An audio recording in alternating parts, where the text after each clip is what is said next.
Good afternoon and welcome to a meeting of the Chesapeake School Board. A printed agenda is available in the back of the room if you wish to follow the business items we'll be discussing this evening. Roll call, Dr. Smith. Mr. Elijah Colon. Ms. Malia Huddle. Mr. John McCormick. Here. Mr. Norman Poole. Here. Dr. Amanda Quillen. Dr. Quillen will be absent this evening. Mrs. Angie Swigert. Here. Mrs. Amanda Walker. Here. Mr. Mike Lamonia, Vice Chair. Here. Mrs. Kim Scott, Chair. Here. The next item is the adoption of the agenda. Does the superintendent or any board member wish to add or delete an item from the agenda?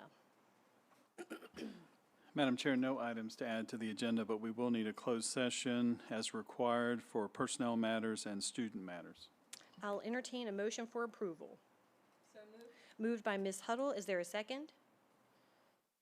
Seconded by Ms. Swigert. Is there any discussion? All those in favor, please signify by saying aye. All opposed? Dr. Smith. Motion carries with all board members present voting yes.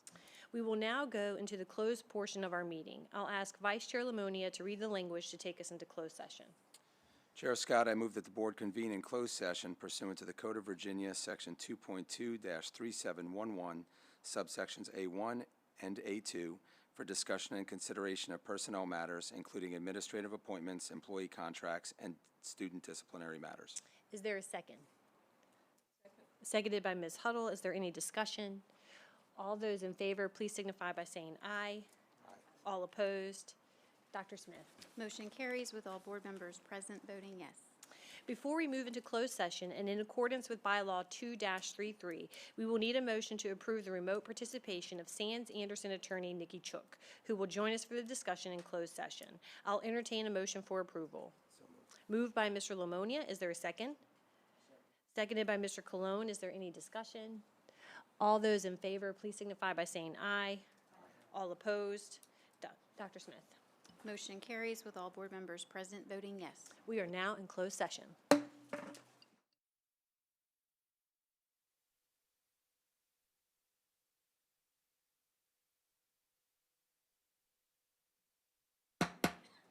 Vice Chair Lamonia, would you please read the statement to bring us back into open session? Chair Scott, I move that the record shows that the only items discussed in the closed meeting were those specifically cited in the motion to convene into the closed meeting and those lawfully exempted from statutory meeting requirements. Is there a second? Seconded by Mr. Poole. Is there any discussion? All those in favor, please signify by saying aye. All opposed? Dr. Smith. Motion carries with all board members present voting yes. Dr. Cotton, do you have items resulting from closed session? Yes, Madam Chair, thank you. I would like to submit the following administrative appointments for school board approval effective July 1st, which is in a couple days. Ms. Vashti M. Dancy from school counselor, Hickory Middle School, to supervisor of student support, school administration building.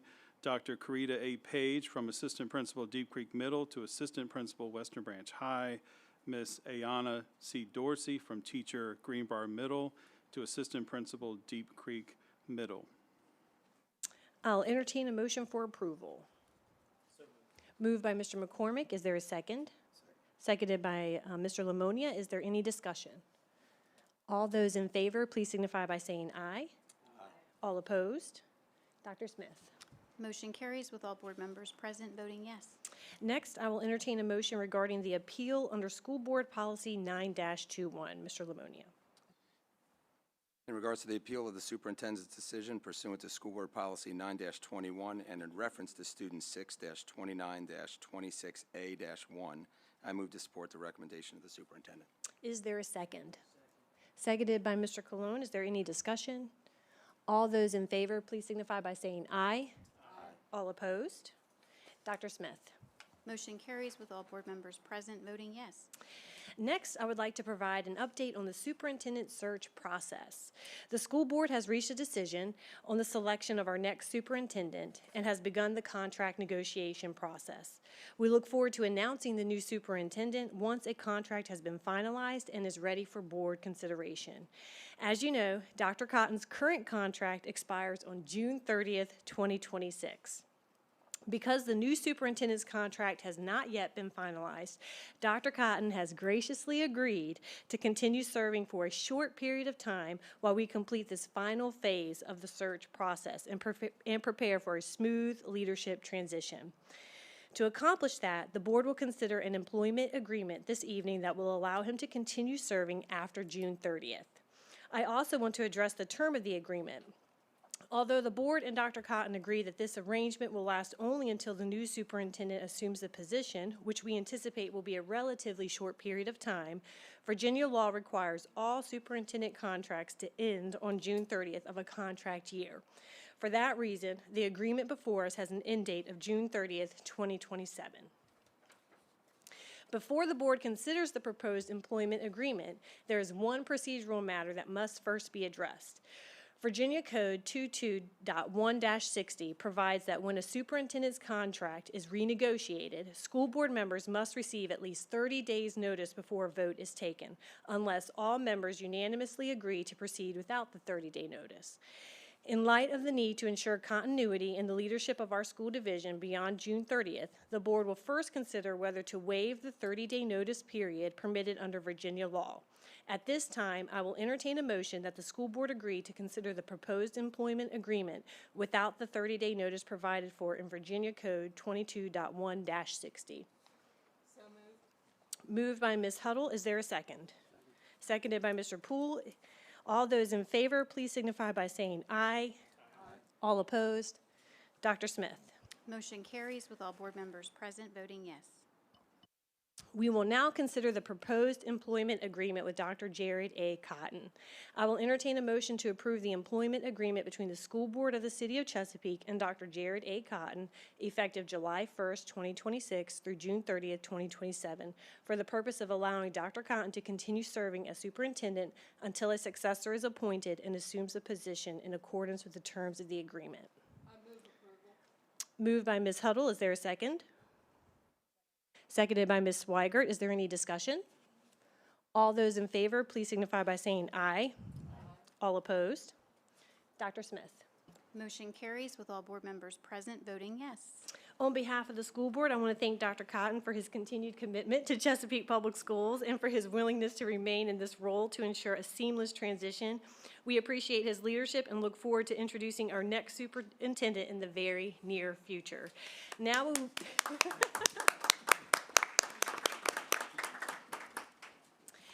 we will move on to the invocation and the Pledge of Allegiance.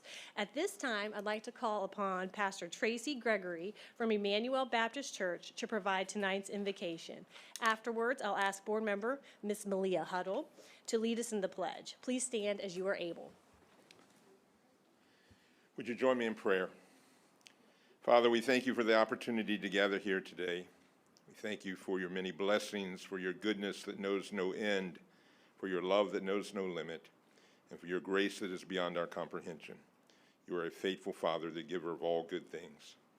As we stand as a nation at the threshold of our 250th anniversary, we thank you for the blessings of our country, the land that we love, and the privilege we have to live here in the United States. We also thank you for our school system. We pray for blessings upon each school board member and teacher and staff member and administrator. May your wisdom illuminate their paths and your grace sustain their endeavors. We also pray for each student and their families. May their homes be places of love. And Father, I want to personally thank you for allowing me the privilege of being Dr. Cotton's pastor, and more importantly, his friend. I pray you direct his paths and give him wisdom in every decision he makes. He leaves a legacy in our school system of insight and integrity, and we have been blessed beyond measure because of his leadership. We will never know this side of heaven the lives that he's touched and the difference he made in the lives of our students and this city. Now, Father, may you bless him and keep him. May you make your face to shine upon him. May you turn your face toward him and give him peace. And we ask all these things in Jesus' name. Amen.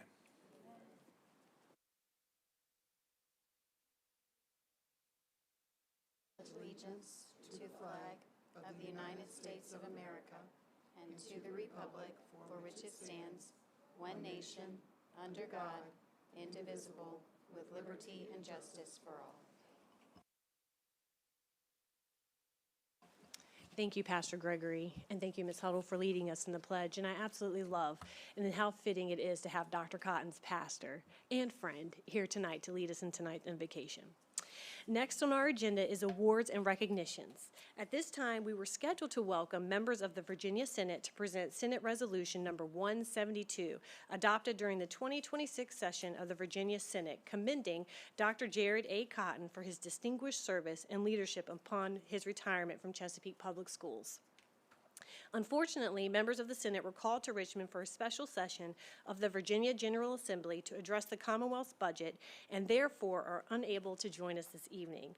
They ask that their congratulations and appreciation be extended to Dr. Cotton, and the board is honored to present Senate Resolution Number 172 on their behalf. In fact, Vice Chair Mike Lamonia will be presenting the resolution on behalf of Senator Craig and Senator Lucas. So before I present this, yes, I do have some remarks that have been sent by Senator Christy New Craig. She says as follows: I regret that I can't be with you as we are in special session in Richmond, but I couldn't let this special occasion pass without recognizing an exceptional leader and an even better person, Dr. Jared Cotton. I had the privilege of serving on the Chesapeake School Board when we selected Dr. Cotton as superintendent. From day one, it was clear we had chosen someone of extraordinary character, vision, and heart. He has always led with integrity, fairness, compassion, and an unwavering commitment to excellence. Dr. Cotton has been an innovative, inspiring, and steady leader who never lost sight of what matters most: our students, our teachers, and our families. His ability to bring people together, encourage new ideas, and navigate challenges with grace has strengthened Chesapeake Public Schools and left a legacy that will be felt for generations.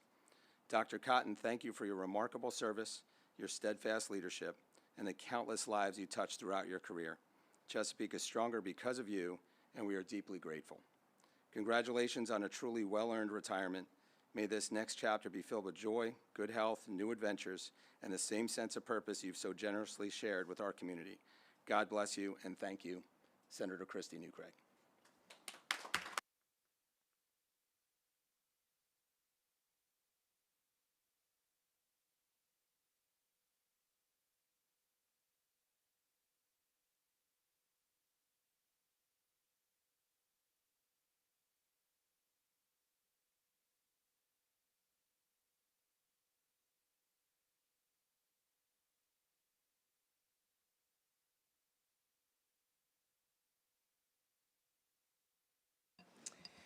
We are also honored to recognize Dr. Cotton with a second legislative commendation.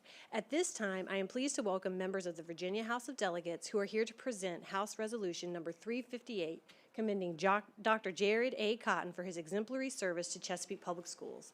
Delegate Carnegie will be representing tonight. Thank you, Ms. Chair.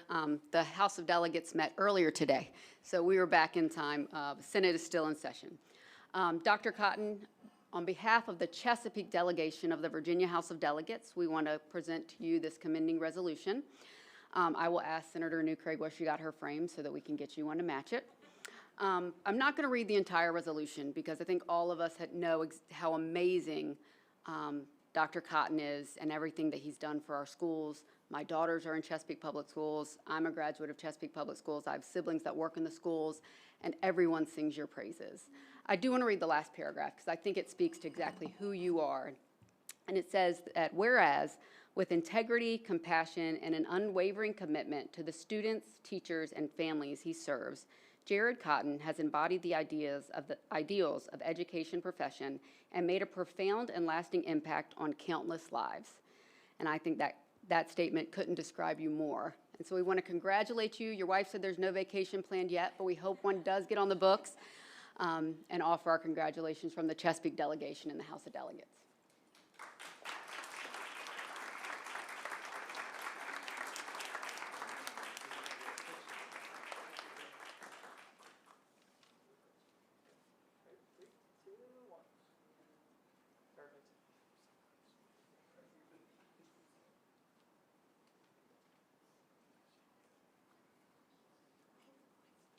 Thank you so much for joining us this evening and for recognizing Dr. Cotton's many contributions to Chesapeake Public Schools and the Commonwealth of Virginia.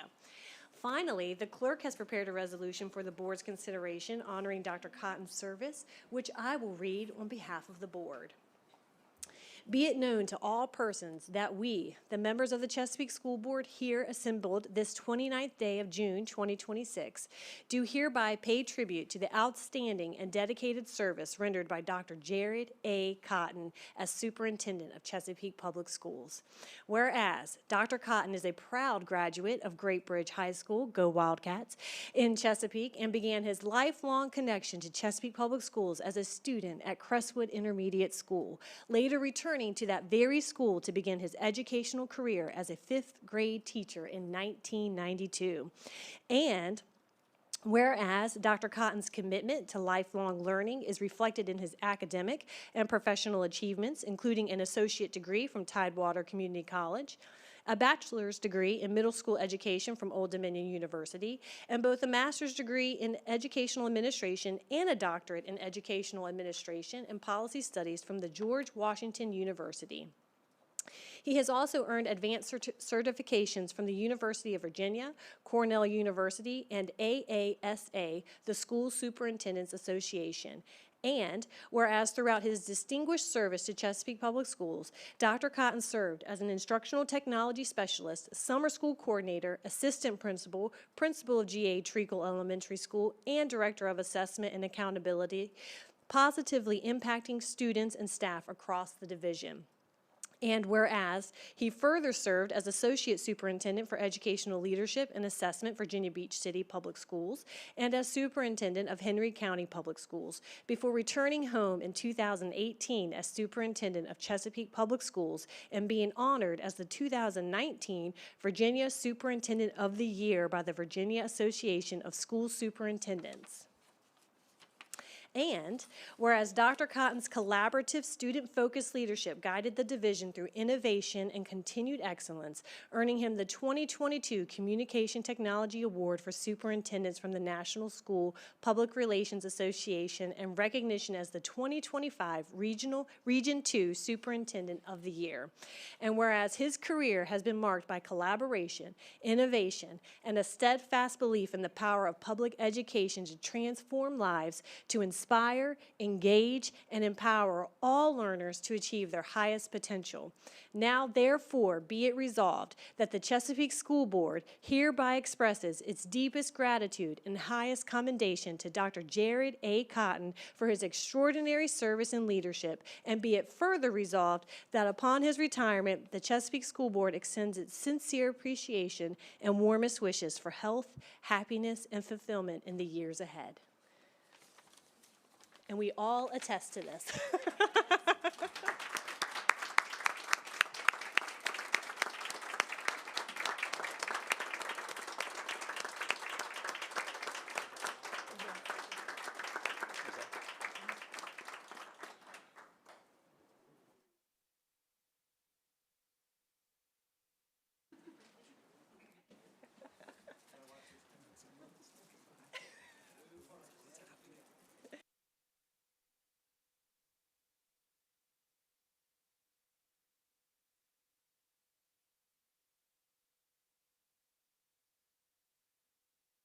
I'll entertain a motion for approval. Moved by Mr. Lamonia. Is there a second? Seconded by Mr. Poole. Is there any discussion?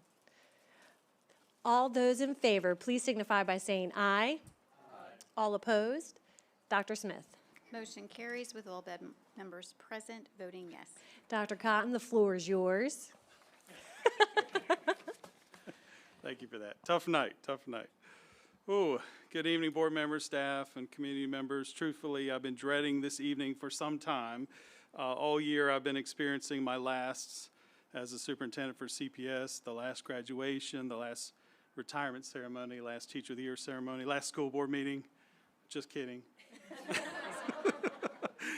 Of course, based on the recent vote of the board, it looks like I won't be here for my last meeting tonight, but that's fine. That's certainly okay.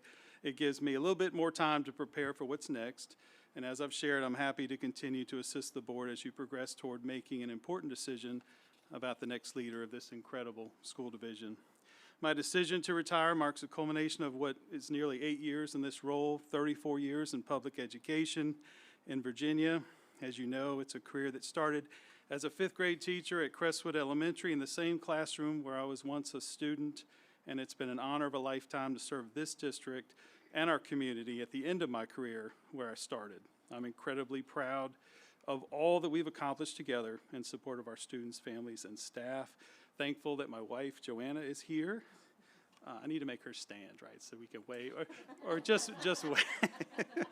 Just a wave.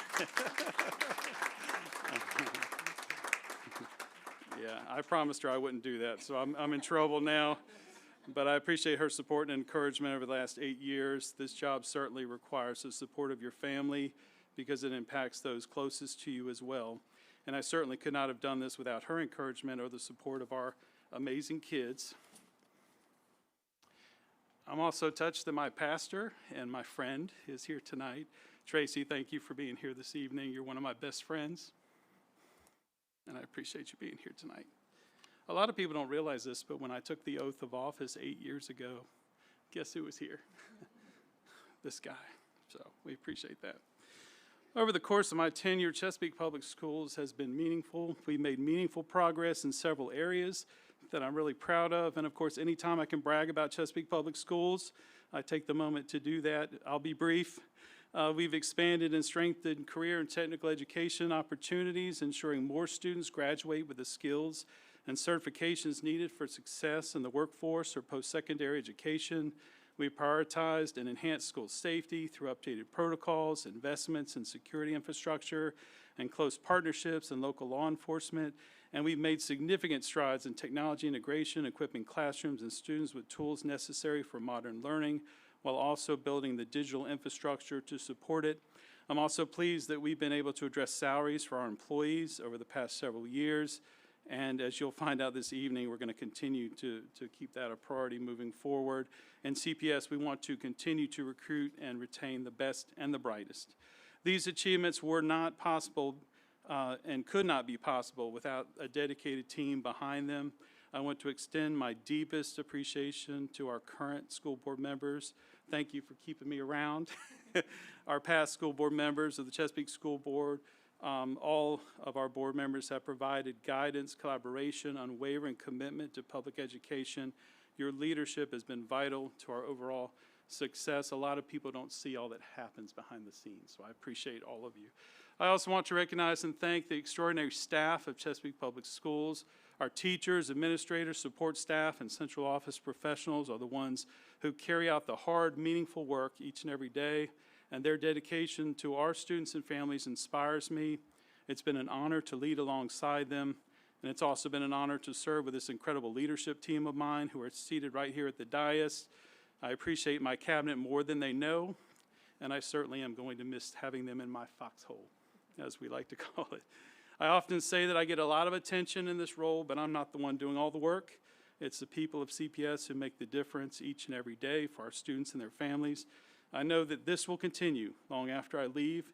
The people, our dedicated employees, are the ones who make Chesapeake Public Schools the cherished educational family that it is.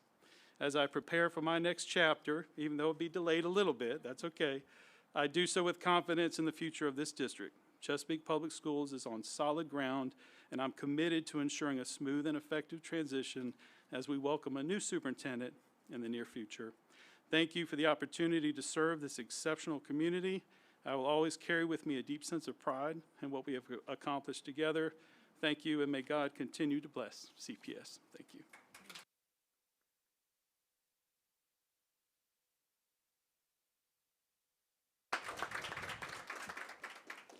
We've been waiting for him to cry. I'm so glad you're here. I would add to your legacy, Dr. Cotton. First of all, I agree with everything you've just said, and I'm so proud to have served on this board under your leadership. But I would add to your achievements the development of the family and community engagement, that office, and strengthening the partnership between school and home, the expansion of career and technical education. My first experience with Dr. Cotton was when I was a PTA president, and I attended, I think it was your first State of the Schools. And I remember the superintendent going up there and speaking about his son who worked in HVAC and how he was encouraging and he was applauding an alternative pathway to success that wasn't necessarily college. He wasn't putting down college. He was just saying, look, there's other successful pathways out there. And I was so blown away because that wasn't common to hear at that time. And you've really expanded that in Chesapeake Public Schools, and that's worth celebrating and that's worth praising. And then also, he didn't mention that under his leadership, we have 100% Purple Star designation in Chesapeake Public Schools, which shows our district's commitment to supporting our military-connected students. And so he should be praised for that as well. So Dr. Cotton, thank you. We all love you very much. And I am glad to see a couple of tears shed. Okay, we will now move on to the hearing of citizens. During their allotted time, speakers should observe our rules of decorum and know that expression of concerns and criticism on matters of school policy and operations is welcome. While the speaker's own comments are welcome, they may not play pre-recorded messages. Dr. Smith, are there any citizens who have requested time to speak this evening? Yes, Madam Chair, we have 5 citizens requesting time to speak. Wonderful. I want to thank those speakers who signed up to address the board this evening. As a reminder, there are 2 ways that citizens can request time to speak at the meeting. Call the clerk's office before 12 p.m. the day of the meeting, or sign up to speak prior to the start of the meeting. All in-person requests to speak must be submitted to the deputy clerk 5 minutes prior to the published meeting start time. Each speaker will have 3 minutes to address the board. You will hear a little timer when that 3 minutes is up. Once your allotted time is over, we ask that you promptly exit the podium. We would also like to ask that you refrain from any behavior that disrupts the meeting, including the use of profanity, applause, cheering, or jeering. Dr. Smith, please call the first speaker. Yes, I'd like to invite speaker number 1 to the podium. Just go right up to the podium. That'll be fine if you'll state your name and city of residence before you begin. Name is Crystal Fields, and I live in Chesapeake. Okay. Good evening, school board members and superintendent. My name is Dr. Crystal Fields. I'm a parent of children who attend Norfolk Highlands Primary School, a former special education teacher, and I hold a doctorate in applied behavioral analysis. Tonight, I'm speaking not only as a parent and educator, but also as someone who grew up in this community. I am proud to be a Brave. There is something special about raising your children in the same community that helped raise you. Many of us grew up hearing the words, home of the Braves. For those who know our community, those words represent pride, belonging, tradition, and connection. So they represent home. That is why this decision matters so much. I understand the need to expand services for young children. I support early childhood education. However, I do not believe the current proposal is the best solution for students, families, or staff. As a former special education teacher and a professional who has spent my career working with children with disabilities, I have concerns about using a 3-story building as an early start center for preschool age children and for students with special needs. Young learners and students who require additional support benefits from environments that are easily accessible, developmentally appropriate, and are designed around their unique needs. I am also concerned about their impact this plan could have on the neighboring schools. When resource staff and specialized supports are concentrated in one location, those same resources are no longer available in the schools students are being moved to. Additionally, many families are struggling to understand the data that has been presented. We have heard statements about declining attendance, enrollment, yet publicly shared information suggests attendance has increased over the past 5 years and has been steadily rising. We are asking for transparency, we're asking for consistency, and most importantly, we're asking for alternatives to be fully explored before making decisions that could impact hundreds of children and families.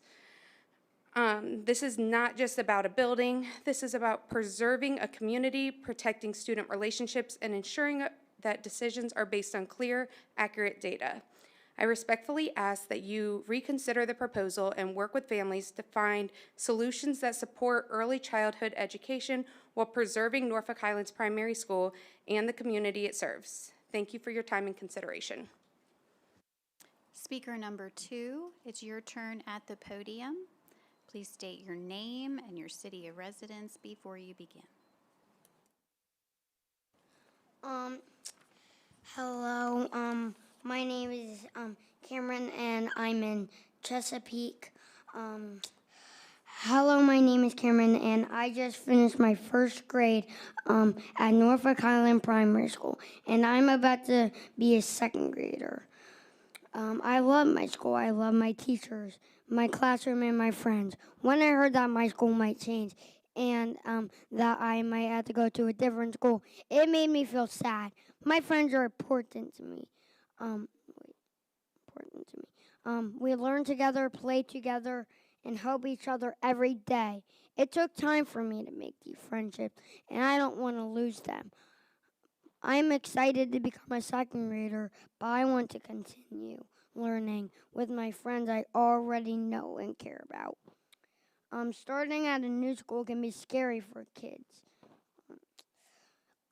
We would have to learn new rules, meet new teachers, and make new friends all over again.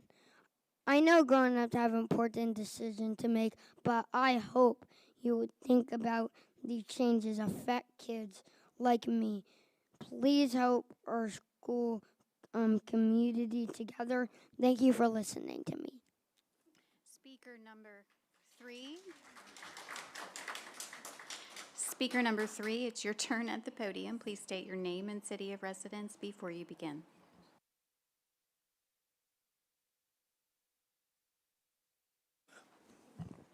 Sorry.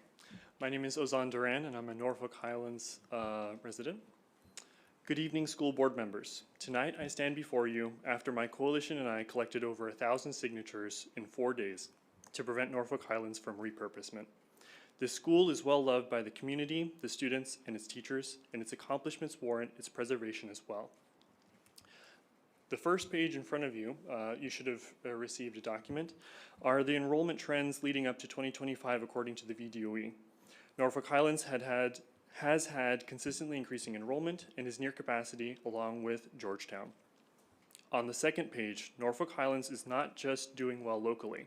Its math SOL scores are well above the nearby schools, above the Chesapeake average, and above the state average.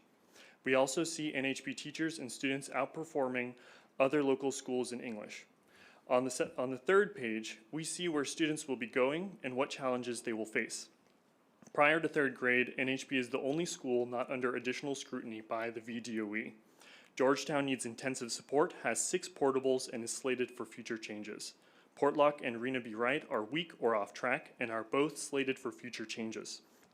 Thurgood Marshall needs intensive support. The issue is not just that children are being moved. The issue is what awaits them when they get there.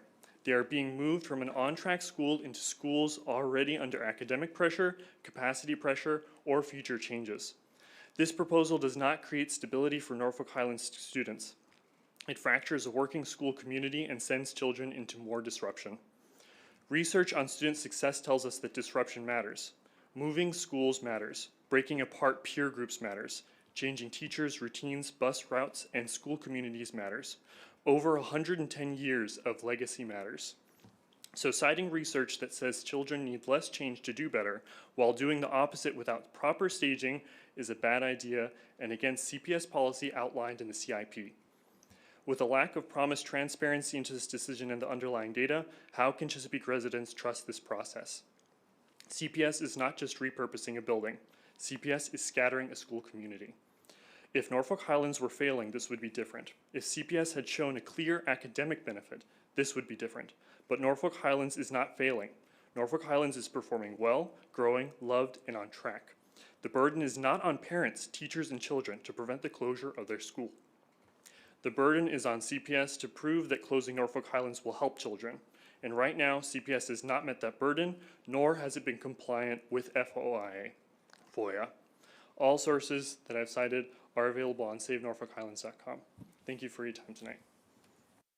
Speaker number 4, it's your turn at the podium. Please state your name and city of residence before you begin.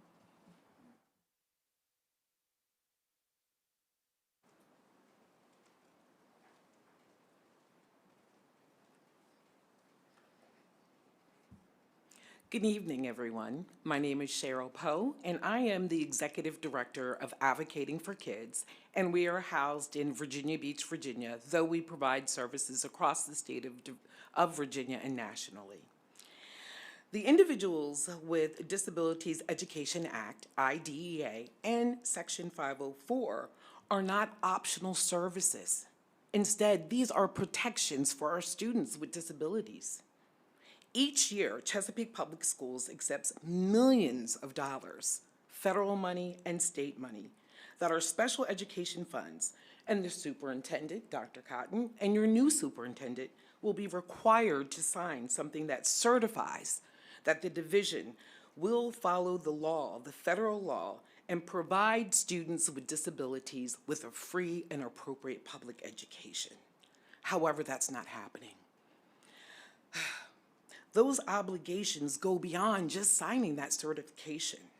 They require meaningful oversight. They require consistent implementation of the law and accountability at every school in this division. Yet, I continue to witness families forced to spend thousands of dollars, miss work, endure unnecessary emotional hardship because school-level staff failed to implement these protections.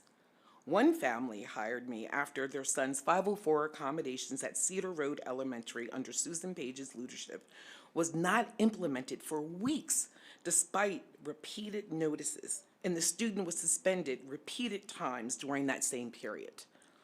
Another family hired me because their child at Oscar Smith Middle School under Dr. Amanda Turks was unable, her student was being allowed to fall through the cracks and was not getting the supports that they needed. In fact, that student was misdiagnosed and received services under ED, emotionally disturbed, since elementary school, only to find out after recent evaluations that the student has ADHD and learning academic weaknesses instead. That means that student did not get the services that they needed.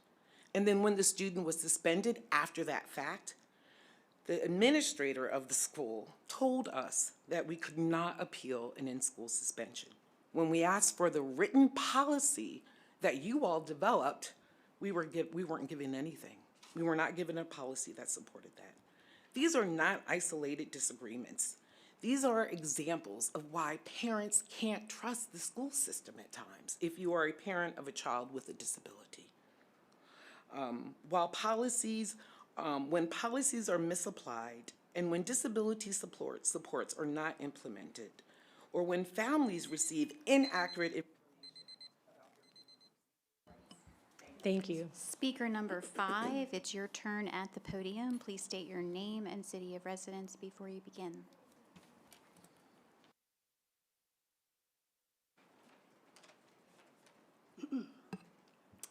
Good evening. My name is Suzanne Gelnett, and I reside in Chesapeake. I am a graduate of Hickory High School. My husband and I chose to raise our family in Chesapeake because of its reputation for strong public schools and the family-friendly environment.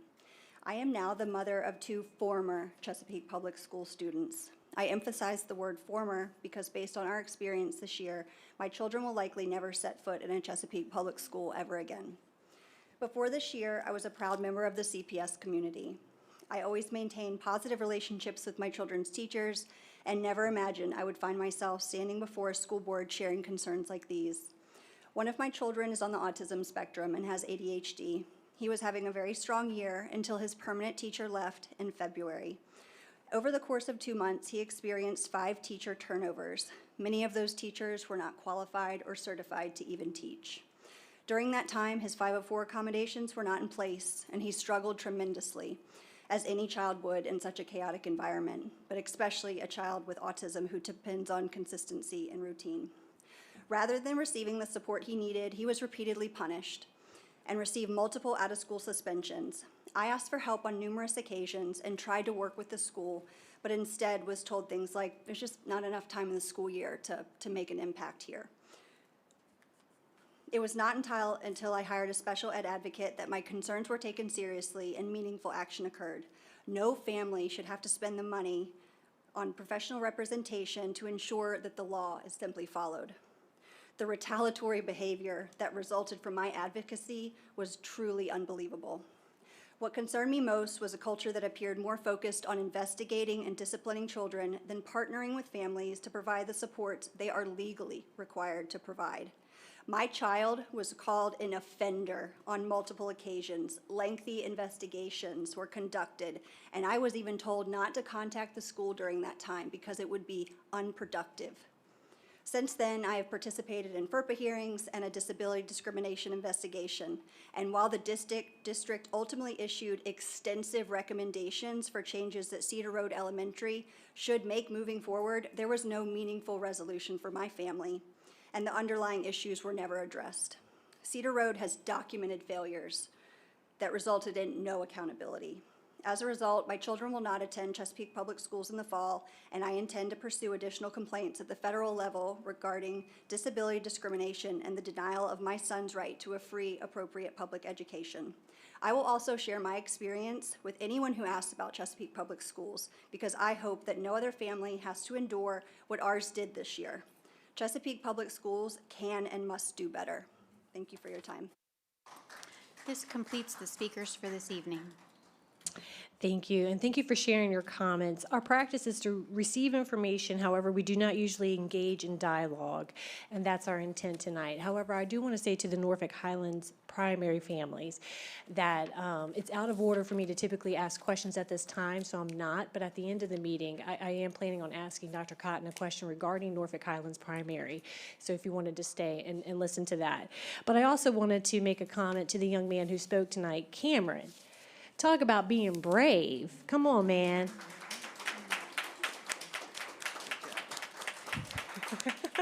You were incredibly articulate. And I happen to recognize some other redhead little boys over there from baseball, from playing with my son in baseball. So it's good to see y'all here tonight and your beautiful family. I love looking out there and seeing families that I recognize. We will now consider the consent agenda. I'll entertain a motion for approval. Moved by Ms. Swigert. Is there a second? Seconded by Mr. Poole. Is there any discussion? All those in favor, please signify by saying aye. All opposed? Cameron, we have a little gift for you. Sorry, we are going way out of order. I am so sorry. Mr. McCormick is bringing you a gift from us. I'm going to redo that motion, Dr. Smith. Good idea, John. Okay, so we will now consider the consent agenda. I'll entertain a motion for approval. Moved by Ms. Swigert. Is there a second? Seconded by Mr. Poole. Is there any discussion? All those in favor, please signify by saying aye. All opposed? Dr. Smith. Motion carries with all board members present voting yes. Moving on to the information agenda. The first item this evening is the monthly financial report. Mrs. Glad. Thank you, Chair Scott. May's financial projections are included in the board docs this evening. Revenue and projected expenditures are within expected ranges. In May, total realized revenue was about $58 million, including $32 million from the state and $25 million from the city. Total projected expenditures are $72 million, or $97 million when encumbrances are included. There were 3 payrolls in May, which explains the expense variance compared to recent months. May expenditures align with October expenditures, the only other month with 3 payrolls. Year to date, non-personnel and vacancy savings more than offset an estimated $4 million shortfall in fiscal year 2026 revenue. I am now going to shift gears to share more about Dr. Cotton's recommendation to the board for an end-of-year bonus. The state's fiscal year 2026 caboose bill provided nearly $5 million in state funding to support a $1,500 bonus for SOQ-funded instructional and support staff. Because CPS satisfied the bonus requirements via prior equivalent actions this year, the division has secured the full funding amount and has flexibility on how CPS deploys these resources. Based on projected budget performance, we recommend that the board approve the distribution of the state allocation along with an additional $5.1 million in expenditure savings. This joint funding will provide a total bonus of $1,500 per qualified employee. To qualify for the bonus, employees must be contracted as of June 15, 2026. The bonus will be prorated based on each employee's full-time equivalency and paid out in a separate paycheck on Thursday, July 16, 2026. The bonus is subject to standard bonus tax withholdings. The bonus funding and distribution will not require city appropriation as our current appropriation is sufficient. We truly value the service our employees give to the children of Chesapeake. A request will be made for the board's approval of the recommended $1,500 end-of-year bonus during tonight's action agenda. This concludes my financial report, and I'm happy to answer any questions you may have. Thank you. I don't see any questions. Thank you, Mrs. Glad. The next item is the budget update and review of superintendent's priorities for additional review. Dr. Cotton. Thank you, Madam Chair.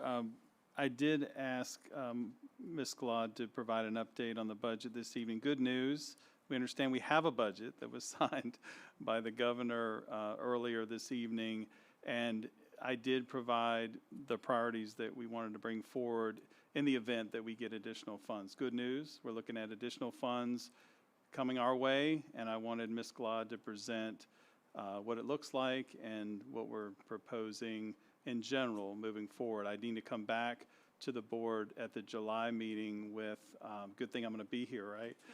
With the recommendations based on that. But Ms. Glad, if you would provide the update, I'd appreciate it. Thank you. Thank you, Dr. Cotton. And good evening, Chair Scott, Vice Chair Lamonia, and members of the school board.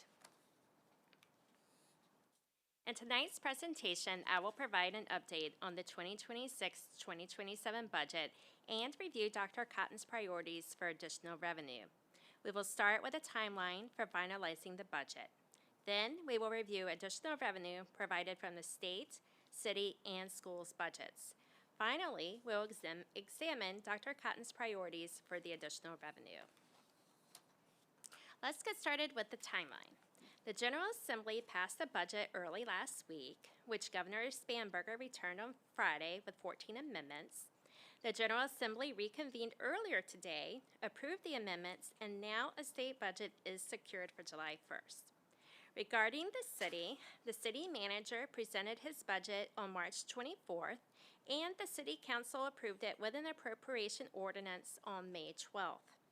For the schools, the board adopted the superintendent's proposed budget on March 9th, and Dr. Cotton shared his priorities for additional funding at the May 4th work session.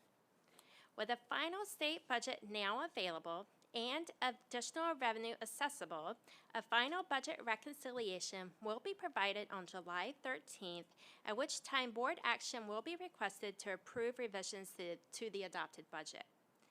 If the board agrees, the revisions will be shared with the city manager the following day. The school's appropriation amendments are likely to be presented to the City Council in August. Once these appropriation amendments are available, the schools will have its final budget in place for the fiscal year 2026-2027. The final budgets of the state and city positively impact the school's revenue. While the final revenue numbers from the state are still pending, we know that the state's budget increased the compensation adjustment for teachers and support staff from 2% to 4%. Schools across Virginia will benefit from the reforecast of state sales tax, increased support for at-risk and special education students, and additional funding for infrastructure and operations. The increase in state sales tax is slightly offset by a reduction in basic aid, as the two are inversely related. The city was able to provide a larger revenue share than its initial estimate when the schools presented its budget.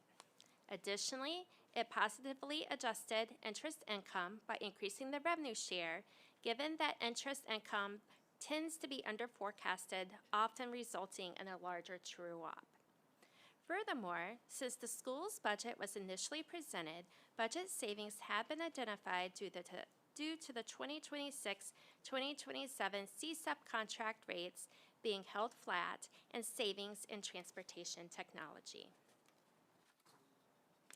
Next, we will review Dr. Cotton's priorities for the additional available funding. His top priority is to provide additional compensation for all staff, which aligns with our district's 2030 Empower goal of our people. When Dr. Cotton presented his 26-27 proposed budget to the board in February, he highlighted that our objective is to effectively recruit, retain, and support our employees, and that compensation adjustments represent a vital step in achieving this goal. It was his intention at that time to increase compensation beyond the 3% adjustment should additional funds become available. The state's 2026-2028 biennial budget includes a 4% compensation adjustment in each fiscal year.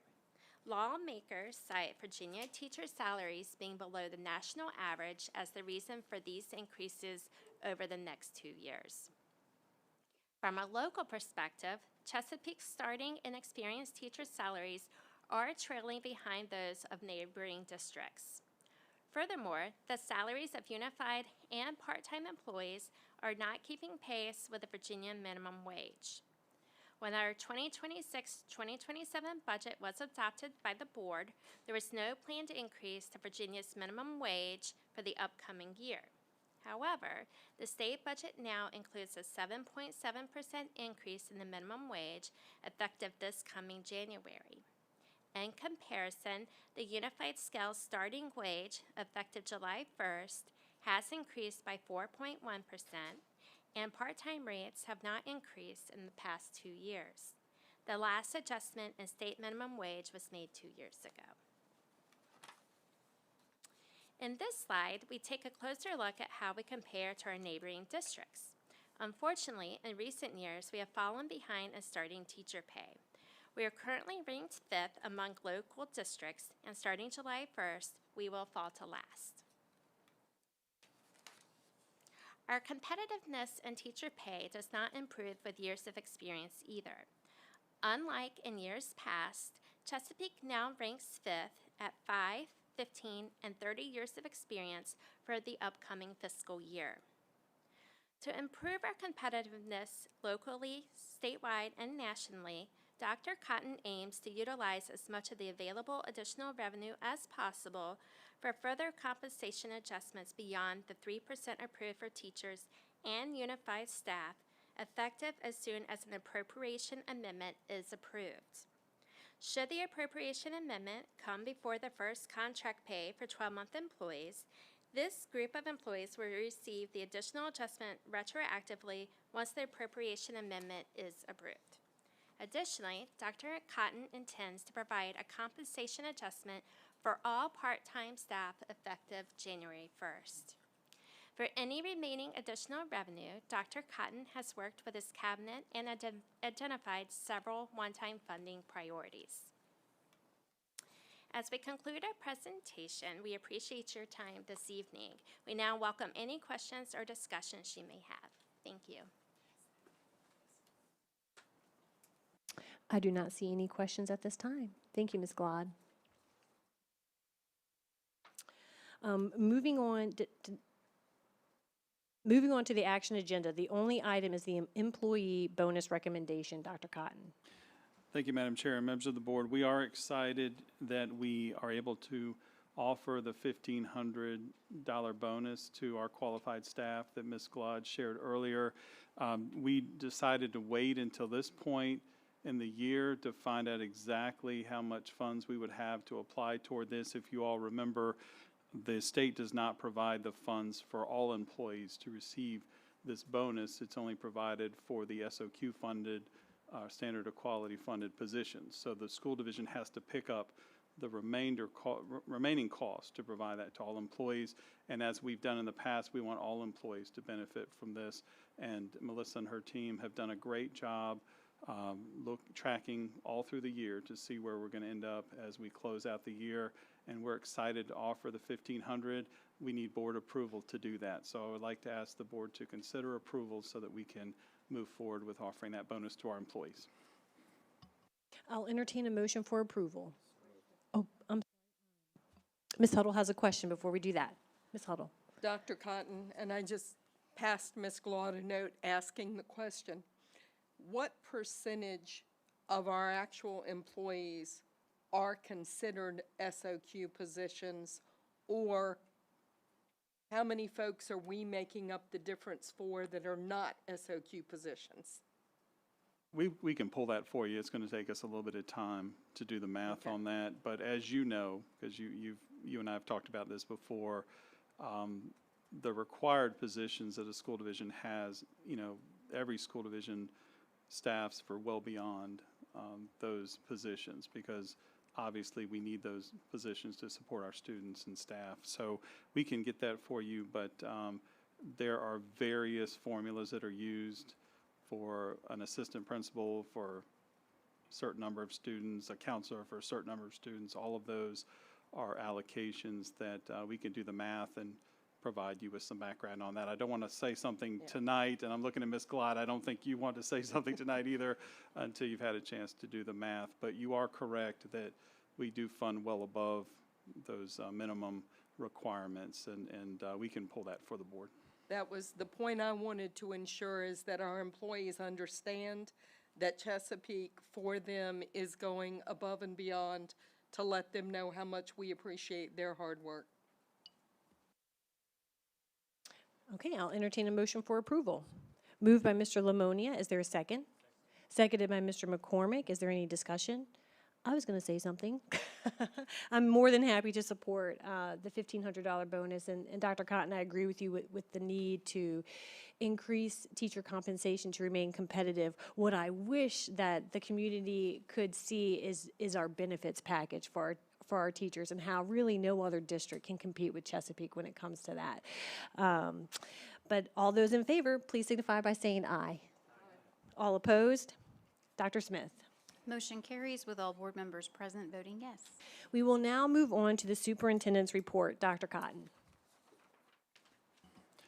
Thank you so much for supporting that. I know our employees will appreciate that. I have a few announcements this evening.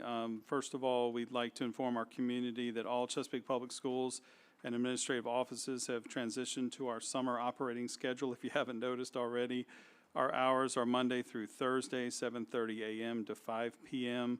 All schools and offices will be closed on Fridays throughout the summer, and that's already started, so I hope that that's not news to people, but we just want to make sure we put that out there. Summer school started today. If you saw some buses out on the roads this morning, Chesapeake Public Schools is pleased to provide a variety of high-quality summer learning programs for students. Elementary, middle school programs will include enrichment opportunities and summer learning experiences for exceptional learners and English language learners. High school students will have in-person programs for credit recovery, exceptional learners, and English language learners. Online credit recovery or credit-bearing courses will also be available for students seeking initial credit, and those will require a tuition fee. Finally, please note that all schools and offices will be closed on Thursday, July 2nd in observance of Independence Day holiday. In addition, all schools and offices will be closed on Friday, July 3rd as a part of the summer work schedule, as I just mentioned. We appreciate your understanding and wish everyone a safe and relaxing, enjoyable Independence Day holiday. With that, tonight we conclude the 25-26 school year. I wanted to take a quick opportunity to thank everyone who has given us so many amazing things to celebrate and spotlight throughout the year. I have always loved being able to share the exciting and heartwarming moments that happen across the district, and I'm happy to be able to share one more very brief spotlight with you this evening. I want to start off by giving my congratulations to Mrs. Lisa Phillips, a teacher at Deep Creek Elementary, who is retiring this year. Of course, she has me beat because Mrs. Phillips is leaving Chesapeake Public Schools after teaching for 43 years with the Hornets. A few weeks ago, Mrs. Phillips was surprised by WTKR News 3 when they named her an everyday hero for her long-lasting service and dedication. She was joined by current and former students, her family, and members of the Deep Creek Elementary staff. Congratulations, Mrs. Phillips, on a job well done. I hope you have a fantastic beginning to your retirement. And me personally, I've read in her classroom every year for the last several years. It's always a highlight. So congratulations to Mrs. Phillips. While Mrs. Phillips is ending her professional career, our high school seniors took the first steps towards accomplishing their dreams. This time, 2 weeks ago, we were celebrating the class of 2026 at the Chartway Arena on the campus of Old Dominion University. Together, we watched over 3,000 graduates turn their tassels as they celebrated the culmination of their time with Chesapeake Public Schools.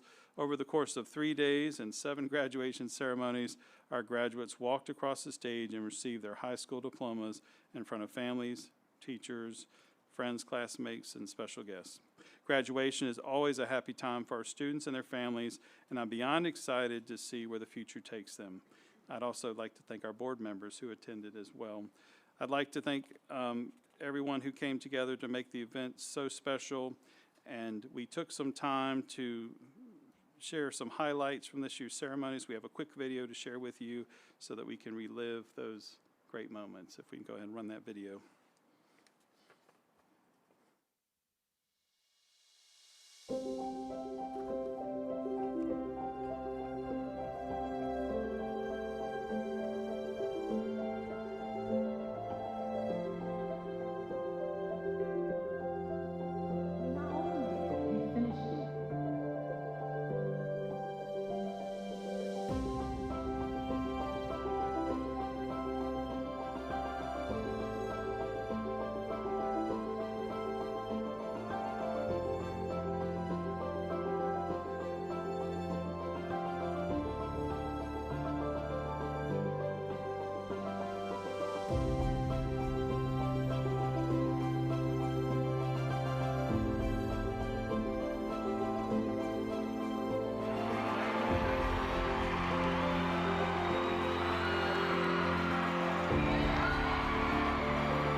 I'd just like to say our high school principals and our staff did an exceptional job with graduations this year, and we'd like to thank our communications team for all the great work they do. Within minutes, I would say, of the graduation, they post all the pictures and the videos are recorded, and families can go back and enjoy the ceremony. And I also appreciate that we provide live feeds to the graduation, so our family members who are overseas, who are in the military and serving abroad, can watch graduation ceremonies as well. So great work all around, and that is the end of the year for us. Thank you. Thank you, Dr. Cotton, and I agree, our communications department is top notch. The last on our agenda this evening is board member items. Does any board member have items to bring before the group? Well, I have a question for you, Dr. Cotton. We heard from some speakers tonight regarding Norfolk Highlands Primary. Can you explain to us, if we don't move forward with the preschool at Norfolk Highlands Primary, what is the alternative route for that school?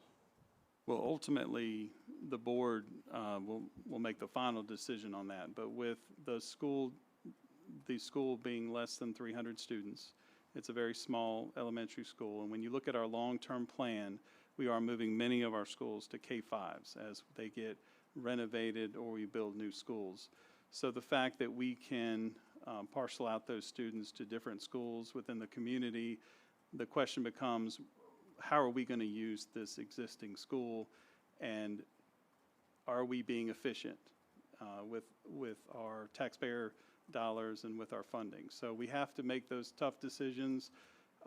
Initially, we had conversations about closing the school altogether and not using it as a school anymore. And then our team came together to talk about a need that we have with early learning. As you know, we have not been able to serve a good number of our preschool students because we don't have space. So our team came together and said, this is a great opportunity to fulfill a need that we haven't been able to fulfill at all because we just don't have the space. And so we decided it's a good idea to repurpose the space for that need. But again, ultimately, the board can decide how the school wants to be used moving forward.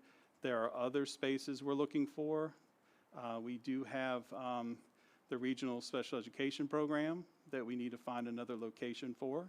That's something that we're looking at as well. And as we continue to modernize and build new schools, we are going to be utilizing some of our primary spaces for other purposes. And I think that's just a good, smart, efficient way to approach these spaces that we have. And Ms. Stutz, I don't know if you want to add anything to that. Did I cover it? You did a great job, Dr. Cotton. Well, that's a first, so it's taken me a while to get to that point.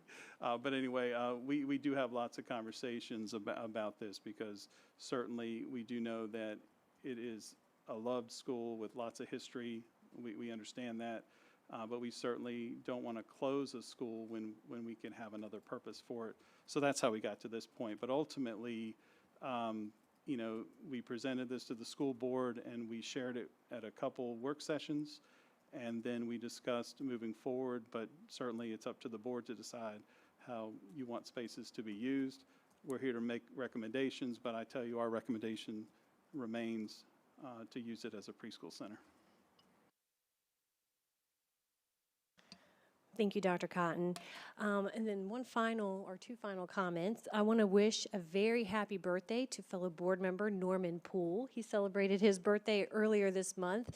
He's lovingly known as Stormin' Norman, and also Too Cool for School Pool. So we hope that you had a wonderful birthday. We love having Norman on the board, and we're sad to see Dr. Cotton go, because they get us the senior citizen discount when we go out to eat. So we're going to miss that. But on behalf of Kim Scott, we have a big birthday coming up, 250 years. Your pastor mentioned it in his prayer, which I thought was amazing. And I'm excited to celebrate the birth of this nation. In 250 years, we are a blessed, prosperous, and free nation. I am a grateful and very proud American. This past Sunday, you know, our pastor got back from a trip overseas where he and his team were ministering to missionaries that are a part of the underground church in very dark places of the world. And it really gives you a deep appreciation and perspective of how great we have it here in the United States of America. My husband served in Iraq and Afghanistan, and I have to say I'm very thankful to be a woman in the United States of America, where I am protected by the law, where I have equal rights, and that I have value. So that is something that I don't take for granted, and I'm very grateful. I think we are not a nation that is without flaws, but we are a good nation. And I'm so grateful that we are so blessed to the point that we can bless other countries. I mean, I look at what just happened at Venezuela. As an American mother, I was watching footage of Venezuelan mothers pulling their children from the rubble, and I thought, thank God that we have the resources to go and help other countries, and that's a blessing. So God bless America. Happy birthday. Cannot wait to celebrate on July 4th at the South Norfolk Civic League Parade. I hope to see you there. And with that, I call this meeting adjourned.